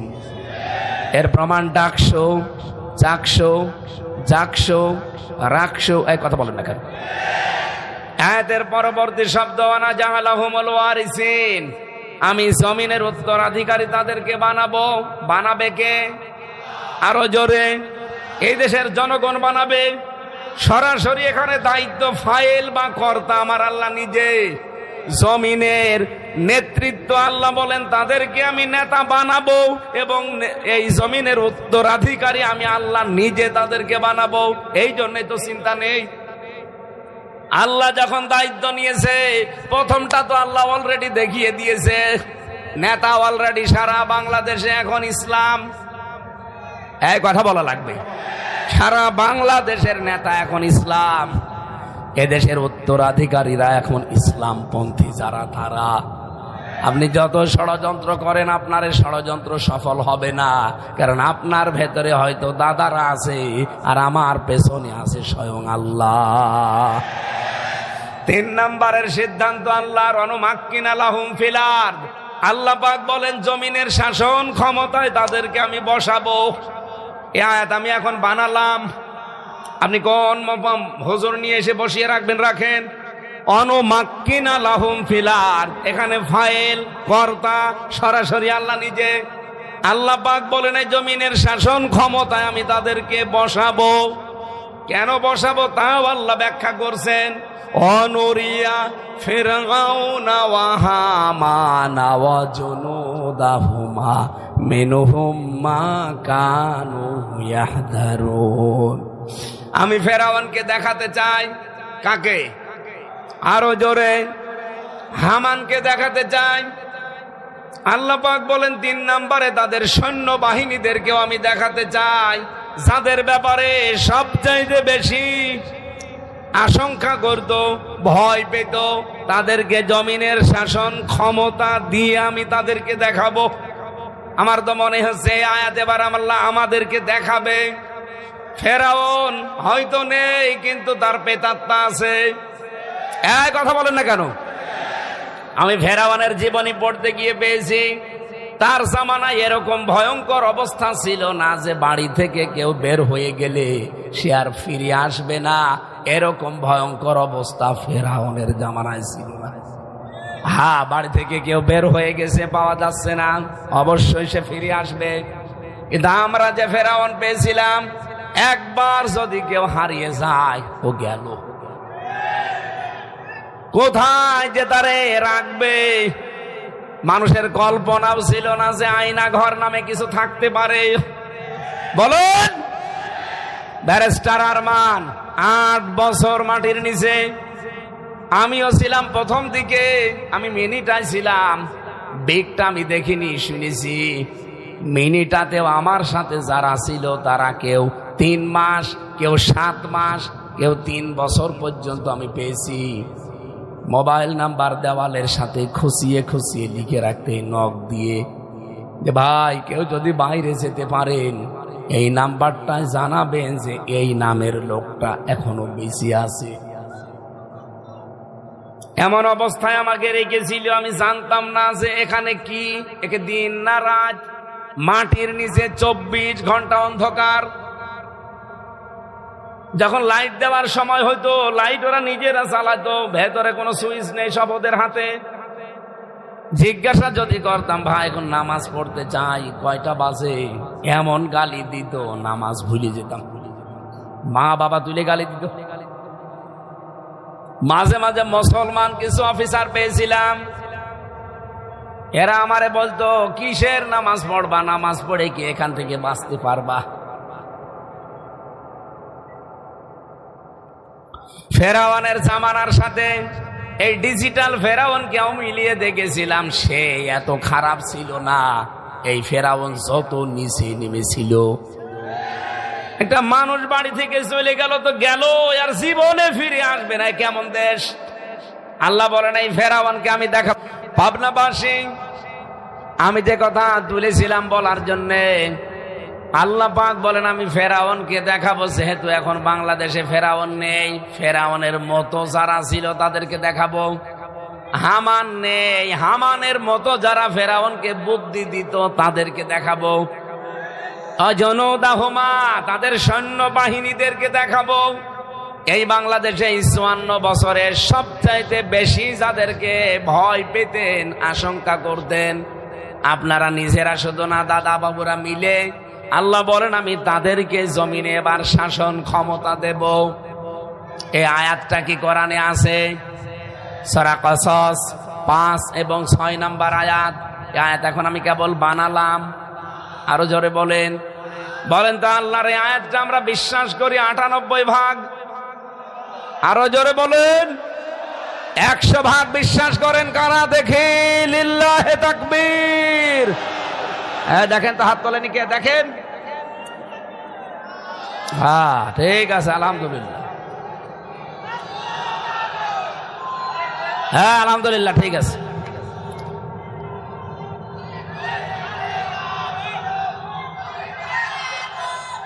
পাবনাবাসী এই জন্যে মনের ভেতরে 1 বিন্দু বিসর্গ পরিমাণ দুর্বলতা আসে না। আমি বিশ্বাস করি এবার বাংলাদেশে ইসলাম কায়েম হবে। হয় আপনি সাথে থাকলে আপনাকে নিয়ে হবে, যদি সাথে থাকতে না চান আপনাকে বাদ দিয়ে হবে। যতই গলাবাজি করুক, যতই প্রতারণামূলক কথা বলুক, কোনো কথায় কান দেওয়া যাবে না। এই গলাবাজি করা, এই ধান্দাবাজি করা দেশের মানুষ এখন বুঝে ফেলেছে। ইসলাম এবার আসবে, হয় আপনাকে নিয়ে, আর আপনি যদি আসতে না চান আপনাকে বাদ দিয়ে। ইসলাম এবার আসবে। কোন ষড়যন্ত্র আল্লাহর মোকাবেলায় টিকবে? লা মুবাদ্দিলা লিকালিমাতিল্লাহ। কোন দিন আল্লাহর কালেমা পরিবর্তন হয় না। উনি যখন সিদ্ধান্ত নিয়েছেন এবার আপনাকে দেখাবে। সারা জীবন আমি আবু তালেব মন্ডল সাহেবকে ওয়াজ শোনালাম যে জিলাপি, রসগোল্লা এরকম মোটা মোটা হয়, সাদা, মিষ্টির ভেতরে, রসের ভেতরে ভেজানো থাকে। 2 ঘন্টা ওয়াজ করার পরে যদি বলি বলেন কেমন লাগে, উনি যদি বলে খেতে দেন না, খালি বলতে বলেন, বলবো কি করে? ওনারা যদি এখন আমি বলি পিটাবো, তাড়াতাড়ি বলেন রসগোল্লা কেমন স্বাদ, বলতে পারবে? আরো জোরে বলেন। সারাটা জীবন আল্লামা সাঈদী এইটাই বুঝিয়েছেন।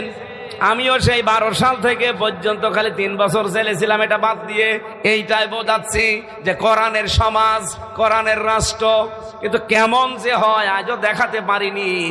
আমার মনে হচ্ছে এবার আমরা দেখাতে পারবো। আমি এ রাস্তায় এমনি আসি নাই, জেলে যাওয়ার আগে আমার গ্রামে কুষ্টিয়া পাটিকা বাড়ি ডাবিরা ভিটা 2 নম্বর ওয়ার্ড, এখানে একটা জেনার ঘটনা ঘটেছিল। গ্রামের লোকজন আমারে বলছে সাক্ষী আছে 4 জন, আপনি ফতোয়া দেন। ফতোয়া দিলাম যে বিবাহিতা যদি হয় তাহলে এ পর্যন্ত মাটির ভেতরে পুঁতে ফেলা লাগবে, পাথর দিয়ে অথবা ইট দিয়ে মেরে ফেলা লাগবে। কিন্তু সাবধান, এই আইনটা এখন কার্যকর করবেন না, কারণ এদেশে ইসলামের আইন চলে। আরো জোরে বলেন। এর 7 দিন পরে আমরা তো ধরে নিয়ে গেল পুলিশে। 3 বছর পরে বের হয়ে গ্রামে গেলাম, যে দেখি গ্রামের লোক 2 ভাগ। গ্রামের লোক 2 ভাগ হয়ে গেছে। 1 ভাগ দেখা করতে এসেছে, আর 1 ভাগ নিশ্চুপ। কি আপনারা কথাও বলেন না, কিছু জিজ্ঞাসা করেন না? বলেন না আপনার সাথে কোনো কথা নেই, আপনার ওয়াজও শুনবো না। কি গো, খালি ফতোয়া দিতে পারেন, কার্যকর করতে পারেন না? আমি বললাম ওই মহিলাকে যদি ওই দিন সঙ্গে সার করতেন, ওই মহিলাকে সঙ্গে সার করার আগে আমারে পুলিশ সঙ্গে সার করতো। কথা বলেন না কেন? এই যে পুলিশ দাঁড়িয়ে আছে, ও পুলিশ আমারে ধরে বলতো কোন কারণে আপনি ফতোয়া কার্যকর করলেন? ফতোয়া দিয়েছেন দেন। এদেশে কি ইসলামের আইন চলে? আপনার কারণে ফতোয়া যখন কার্যকর হয়েছে, আপনার উপরেও কার্যকর করা হবে। আমি ওদেরকে বলেছিলাম দেখেন কথা দিয়ে যাচ্ছে, আপনারা জেল থেকে বের হয়েই তো আমার মেজাজটাই খারাপ করে দিলেন। এতদিন আমি অবিখা ওয়াজ করে খেতাম, আর এখন আপনারা কি লাগালেন যে খালি ওয়াজই করি, ফতোয়া দেয়। এ ফতোয়া আমি দেখাতে পারি না। আল্লাহর কসম, সুযোগ যদি এবার আসে এই ফতোয়া এবার আমরা দেখাবো। এই জন্য দাড়িওয়ালা মানুষ লিখেছে, এই জন্য পাঞ্জাবি আলাস মানুষ লিখেছে। আল্লাহর কসম পরিবেশও তৈরি হয়ে গেছে। এই দেশে এবার আর ফতোয়া দেব না, রসগোল্লা কেমন বলবো না, রসগোল্লা খাওয়াবো। এবার ইসলাম আসুক, জেনা করে দেখেন। ইসলাম আসুক, চাঁদাবাজি করে দেখেন। ইসলাম আসুক, দখলবাজি করে দেখেন। ইসলাম আসুক, সালমান এফ রহমানের মতো চুরি করে দেখেন। ঘাড় একটাও হাত একটাও এখানে থাকবে না, ঝুলতে থাকবে। ঝুলতেও থাকবে না, হাতই থাকবে না। কথা বলেন না কেন? 15 বছর সময় নিয়েছে, যা দেখিয়েছে তার চাইতে খেয়েছে বেশি। 15 বছর লাগবে না, ইসলামকে এনে দেন। 54 বছরের জন্য আফসোস করবেন, যারও আগে কেন রসগোল্লা খেলাম না, খালি ওয়াজই শুনেছি। কোরআনের পরিবার তো দেখেননি, কোরআনের সমাজও দেখেননি, কোরআনের রাষ্ট্রও দেখেননি। আমি দেখেছি কোরআনের সমাজ কাকে বলে, কোরআনের রাষ্ট্র কাকে বলে। এটা যদি সত্যি আমি এবার দেখতে পাই, আমার জীবনে আর কোনো আশা নেই। আমার যতটুকু জ্ঞান বুদ্ধি হয়েছে, বাংলাদেশের এই 20 কোটি মানুষেরা সবাই আফসোস করবে দল মত নির্বিশেষে, যে আরো আগে কেন ইসলাম আসলো না। আপনারা এবার দেখতে চান না ইসলামকে? চান না? কথা বন্ধ করেন। যারা চেয়েছেন আল্লাহ যেন হাতগুলো তার আরশে কবুল করেন, বলেন আমিন। আল্লাহ রাব্বুল আলামিন বলেন ফাকুল্লান আখাযনা বিযামবিহি ফামিনহুম মান আরসালনা আলাইহি হাসিবা। এখানে অনেকগুলো পাপের নাম আছে। এই পৃথিবীতে যে যে ধরনের পাপ করছেন, আল্লাহ বলেন আমি কাউকে ছাড়ি নাই। প্রত্যেকটি পাপিষ্ট মানুষদেরকে আমি ধরেছি, কারো উপরে আমি পাঠিয়েছি পাথরের বৃষ্টি, ঝড় পাঠিয়েছি, পাথর নাজিল করে ঝড় দিয়েছি। পাথরের বৃষ্টি বলে, পাথরের ঝড় বলে। 2 নম্বরে অমিনহুম মান আখাযাতুহু সাইহা, কারো উপরে আমি গর্জন পাঠিয়েছি, বাতাস। এরপরে অমিনহুম মান খাসাফনা বিহিল আরদা, এই জমিনে কাউকে আমি আল্লাহ গেড়ে দিয়েছি। অমিনহুম মান আগরাকনা, এমনকি এই জমিনের ভেতরে কাউকে ধসিয়ে দিয়েছি। এই জমিন কাউকে গিলে নিয়েছে, ধসিয়ে নিয়েছে, অথবা কাউকে জমিনের ভেতরেই আমি আল্লাহ কবর রচনা করে দিয়েছি। ওমা কান আল্লাহু লিয়াযলিমাহুম, আমি আল্লাহ কারো উপরে চুল পরিমাণেও জুলুম করি না। কিন্তু মানুষ নিজেরাই নিজেদের ওপরে জুলুম করে। এটা বাংলা অর্থ ছিল। এখানে 4টা পাপের নাম আছে। কোন পাপের জন্য কোন শাস্তি এবার দেখেন তো বাংলাদেশে ওগুলো আসার সম্ভাবনা আছে কিনা। 1 নম্বরে হযরতে শুআয়ব আলাইহিস সালামের কথা আল্লাহ আমাদেরকে শুনিয়েছেন। এটা পাবেন সূরা আরাফ 8 নম্বর পারা 20 নম্বর পৃষ্ঠা 6 নম্বর লাইনের 85 নম্বর আয়াতে রব্বুল আলামিন বলেন, ওয়ালা তাকউদু বিকুল্লি সিরাতিন তুইদুনা ওয়া তাসুদ্দুনা আন সাবিলিল্লাহ।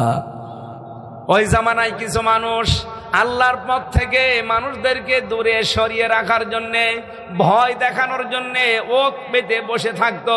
আজ বাংলাদেশে যেটা শুরু হয়েছে অলরেডি, আমাদের দাদাদের দেশ থেকে 172 জন শোটার অলরেডি ঢুকেছে গোপনে হাদিকে যেভাবে মেরেছে এভাবে মারার জন্য।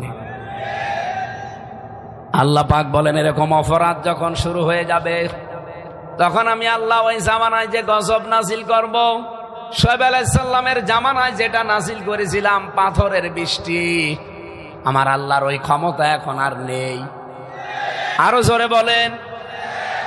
কাউকে আমি আল্লাহ ডেড সি বানিয়ে দিয়েছি, মৃত সাগরের মতো। আপনি এখনো জর্ডানে যান, আমি বাইরের দেশে যাবার সময় আমাকে দেখিয়েছে এই সেই জায়গা যেখানে লূত নবীর বংশধরেরা পুরুষে পুরুষে জিনা করত। এবং চরিত্রহীন মানুষদেরকে দুনিয়ায় যারা সাপোর্ট করবে, তাদের পেছনে থাকবে, তাদেরকে রায় দেবে, সাক্ষী দেবে তাদের পক্ষে, আল্লাহ তাদেরকে কি শাস্তি দেবে সূরা আরাফ 83 নম্বর আয়াতে পাবেন। না, হ্যাঁ 83 নম্বর আয়াতে পাবেন। আল্লাহ পাক বলেন, ফাজাইনাহু ওয়া আহলাহু ইল্লা ইমরাতাহু কানাত মিনাল গাবিরিন। এদিকে তাকান। 2 জন ফেরেশতা এসেছে আসরের সময়। লূত নবীকে ডাক দিয়ে বললেন, আপনার উম্মতদেরকে নিয়ে এখান থেকে চলে যান, আপনার পরিবারের যা আছে তাদেরকেও নিয়ে যান। আসরের সময়, মাগরিবের সময় আমরা এখানে গজব নাজিল করব, কিন্তু সাবধান, ইল্লা ইমরাতাহু, আপনার স্ত্রীকে নেবেন না। কানাত মিনাল গাবিরিন, সে ছিল পশ্চাৎগমনকারীদের সহযোগী। এখানে আমি তাফসিরের ভেতরে পড়তে পড়তে প্রায় 11-12টা তাফসিরের সাথে মিলিয়েছি। লূত নবী তার স্ত্রী তো খারাপ হওয়ার কথা না। পড়তে পড়তে পেলাম যে না, লূত নবীর স্ত্রীর চরিত্র খারাপ না, সে চরিত্রহীনা ছিল না, সব দিকে তার ভালো। কিন্তু আল্লাহ তাকে নাম ধরেই নিষেধ করলেন, ইল্লা ইমরাতা। প্রশ্ন আসতে পারে, না নাম কই? হ্যাঁ, নাম আছে। এই পৃথিবীতে যেই মহিলাদের স্বামী আছে তাদের নাম আল্লাহ কোরআনে ধরেননি। কথা বোঝেন? যেমন আসিয়া, আসিয়ার নাম কোরআনে নেই কারণ তার স্বামী ছিল। খাদিজা, খাদিজার নাম কোরআনে নেই কারণ তার স্বামী ছিল। এই কথা বোঝেন না কেন? কিন্তু যার স্বামী নেই তার নাম কোরআনে আছে, যেমন মারিয়াম। কথা বলছেন না কেন? লূত নবীর স্ত্রীর নাম তাফসিরে আছে কিন্তু কোরআনে নেই, কারণ তার কি ছিল? আরো জোরে বলেন। সম্মানিত মা বোন যারা এসেছেন, এখান থেকে প্রায় কমপক্ষে 7টা শিক্ষা আমি পেয়েছি। পৃথিবীতে একজন মহিলার জন্য সবচাইতে দামি সম্পদের নাম তার স্বামী। আপনার স্বামী যদি না থাকে, তামাম দুনিয়া থাকলেও আপনি নিরাপদে থাকতে পারবেন না।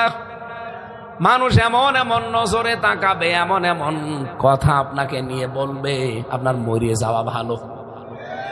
আমি বাংলাগুলো বলতে পারলাম না তাই। এই মহিলার চরিত্র ভালো ছিল, সে চরিত্রহীনা ছিল না। আল্লাহ গজব নাজিল করলেন, তাকে ধ্বংস করে জাহান্নামে দিয়ে দিলেন। সব মুফাসসির দুনিয়ায় একমত, এই মহিলার সব ভালো, কিন্তু সে তলে তলে চরিত্রহীন মানুষদেরকে সাপোর্ট করত, যারা মহিলা মহিলা পুরুষে পুরুষে জেনা করত। তাদের নিজে ভালো কিন্তু চরিত্রহীন মানুষদেরকে সাপোর্ট করা, রায় দেওয়া, পক্ষে থাকা, সাক্ষী দেওয়ার কারণে যদি আল্লাহ তাকে জাহান্নামে দেয়, তাও সাধারণ মানুষের বউ না, নবীর বউ। বলেন বলেন। বাংলাদেশে বহু মানুষকে আমি বলতে শুনি এখন, যা আল্লাহ আমারে জাহান্নামে দেবে, মানে আমি নামাজ পড়ি, রোজা রাখি, আমার বউ পর্দায় থাকে, আমার ব্যবসা হালাল, জাহান্নামে দেবে। কি দেখে দেবে? কি দেখে দেবে টের পাচ্ছেন না? টের পাচ্ছেন নাকি দেখে দেবে? আপনার সব ভালো আমিও জানি। আপনি এমন মানুষকে সাপোর্ট করেন, রায় দেন, তার পেছনে থাকেন যার চরিত্র শয়তানের চাইতেও খারাপ। এরকম নেতা বাংলাদেশে নেই। রাত 9টার পরে যার পা ঠিক মতো মাটিতে পড়ে না, আমি নিজে দেখছি। 9টা 10টার পরে হাঁটতে পারে না, রিকশা ছাড়া বাড়ি যেতে পারে না, ওই লাল পানি আর কি কি যেন খায়। আপনি এর পরেও তার পেছনে সাপোর্ট দেবেন, রায় দেবেন, আর এই সঠিক কথা বলতে গেলে এটা রাজনীতি হবে। এদিকে আসেন, আসেন, এমন জোরে কানের নিচে 2টা দেব আপনি সব বুঝে ফেলবেন। এত বাংলায় বলার পরও বলো হুজুর বুঝি না। এদিকে আসেন, আপনাকে বোঝাচ্ছি। আমার মনে হয় লোত নবীর এই কাহিনী থেকে আমাদের শিক্ষা, এটা সূরা আরাফ 8 নম্বর পারা 20 নম্বর পৃষ্ঠার 3 নম্বর লাইনে আছে। এত দলিল দিয়েও মানুষের মন পায় না, রাগ করে। ওকে মানুষ না আবু জেহেল? আবু জেহেল তো আরো খারাপ ছিল। একজন নবীর স্ত্রী চরিত্রহীন মানুষকে সাপোর্ট করে যদি জাহান্নামে যায়, আপনি কিসের কি? আপনি চরিত্রহীনকে সাপোর্ট করবেন, আবার বলেন নামাজ পড়ি, রোজা রাখি, আমার ব্যবসা হালাল। কখনো না ভাই। শাস্তি আসলে আপনি শুধু মরবেন না, আমাদেরকে নিয়ে মারবেন। এই কারণে আপনাকে সতর্ক করলাম। এই বাংলাদেশকে যদি ডেড সি বানাতে না চান, যদি মৃত সাগর বানাতে না চান, চরিত্রহীন মানুষের পেছন থেকে চরিত্রবান মানুষের পেছনে আসা লাগবে। আশা করছি আপনি বুঝেছেন। না বুঝলে একা একা আসেন, আপনাকে আমি বোঝাচ্ছি। আল্লাহ রাব্বুল আলামিনের পরে যে শাস্তির কথা বললেন, রব্বুল আলামিন বলেন তাদের উপরে আমি পাথরের বৃষ্টি নাজিল করেছিলাম, ঝড় দিয়েছিলাম। ওয়াইলা সামুদা খাহুম সালিহা ক্বালা ইয়া কওমি ইবুদুল্লাহা মা লাকুম মিন ইলাহিন গায়রু। এটা 8 নম্বর পারায় আছে, 73 নম্বর আয়াত। হ্যাঁ, সূরা আরাফের 73 নম্বর আয়াত। আয়াতগুলো আপনি বাড়ি যেয়ে আরো তাফসীর মিলাবেন।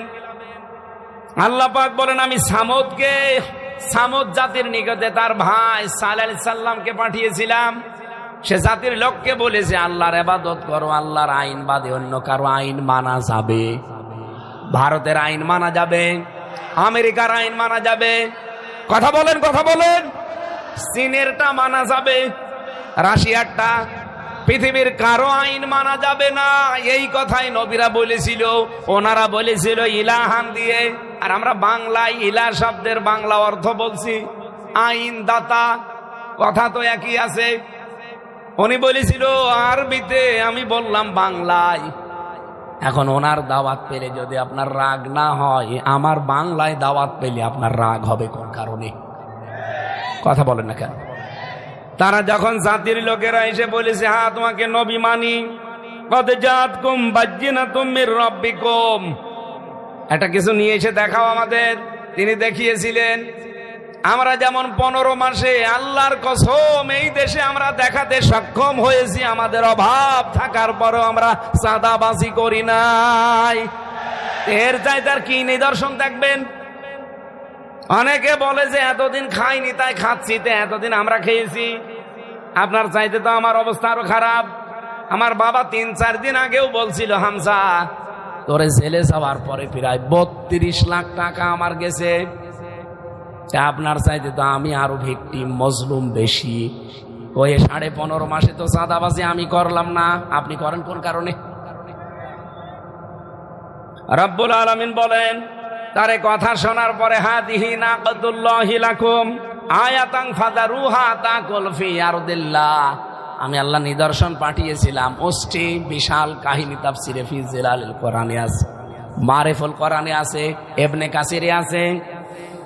একটা উষ্টি পাঠালাম, গর্ভবতী বাচ্চা এসেছে, ঝাঁক দিয়ে বললাম আল্লাহর নিদর্শন, যেখানে ইচ্ছা যাবে, যা ইচ্ছা খাবে, কিন্তু সাবধান এর কাছে কেউ খারাপ উদ্দেশ্য নিয়ে আসবা না। ওয়ালা তামাসসুহা বিসুইন ফায়াখুযাকুম আযাবুন আলীম, কেউ যদি আল্লাহর নিদর্শনের কাছে খারাপ উদ্দেশ্য নিয়ে আসে তাকে যন্ত্রণাদায়ক আযাব দেবে কে? কিন্তু তারা মানে নাই, আল্লাহর ওষ্ঠীকে হত্যা করেছে। আল্লাহ বলেছিল ফাদারুহা তাকুল ফি আরদিল্লাহ, তাকে ছেড়ে দাও, যেখানে ইচ্ছা যাবে, যা ইচ্ছা খাবে। ও পাবনাবাসী, আল্লাহর নিদর্শন উষ্টি এখন আছে। কথা বলেন না কেন? বলেন বলেন। মুসা নবীর নিদর্শন লাঠি এখন আছে। সুলাইমান নবীর নিদর্শন তখতে সুলাইমানি আছে। কি আছে? এই যে নিদর্শন, আর নিদর্শন এটা আল্লাহর আয়াত। আল্লাহ বলেন এই কোরআন যেখানে ইচ্ছা যাবে, যেখানে ইচ্ছা মানে আপনার পরিবারে থাকবে, সমাজে থাকবে, রাষ্ট্রে থাকবে, সংসদেও যাবে। ফাজারুহা, তাকে ছেড়ে দাও, তাকুল ফি আরদিল্লাহ, এই জমিনে সে খেয়ে বেড়াবে। কি খাবে? এই পৃথিবীতে যত অন্যায় আছে সবগুলো খাওয়ার ঔষধের ভেতরে আছে। এই ঔষধগুলো প্রয়োগ করা হবে সংসদে। এই দেশে যত অন্যায় খাওয়া খাওয়ি চলছে সব খাওয়া বন্ধ হবে। আর খারাপ উদ্দেশ্য নিয়ে এর কাছে কেউ আসতে পারবেন না। কোন খারাপ উদ্দেশ্য নিয়ে যদি এর কাছে কেউ আসে, আবুল সরকারের মতো, তারে ফাঁসি দেওয়া হবে। যন্ত্রণাদায়ক আযাব আল্লাহ রেডি করেছেন দুনিয়া এবং আখিরাতে। আল্লাহ পাক ওই জামানায় সালেহ নবীর কাছে তার উম্মতের জন্য যে পাঠিয়েছিলেন গজব, এ জামানায় আল্লাহর সে ক্ষমতা নেই যে উনি গজব দিতে পারে। সুতরাং আল্লাহর নিদর্শন যেহেতু আছে, উট নেই, লাঠি নেই, তখতে সুলাইমানি নেই, দাউদ নবীর লোহা ধরে চাপ দিলে পানি হয়ে যেত, ওইটা এখন নেই, কিন্তু এইটা আছে। এটা এখন পৃথিবীর শ্রেষ্ঠ নিয়ামত, শ্রেষ্ঠ আয়াত। এ যেখানে ইচ্ছা এবার যেতে চায়। এই 54 বছর যেতে চেয়েছে, বাধা দিয়েছেন, এবার যেতে চাই, কেউ বাধা দিতে পারবেন না। যারাই বাধা দেবেন তাদের জন্য কিন্তু শাস্তি আসবে। আল্লাহর শাস্তিকে ভয় করে এবারের পক্ষে থাকার দরকার আছে না নেই? আল্লাহ যদি একবার রেগে শাস্তি দেয়, আপনি না আপনার বাবাও মোকাবেলা করতে পারবে না। এই শরীরের ভেতরে 5.5 কেজি রক্ত প্রবাহমান।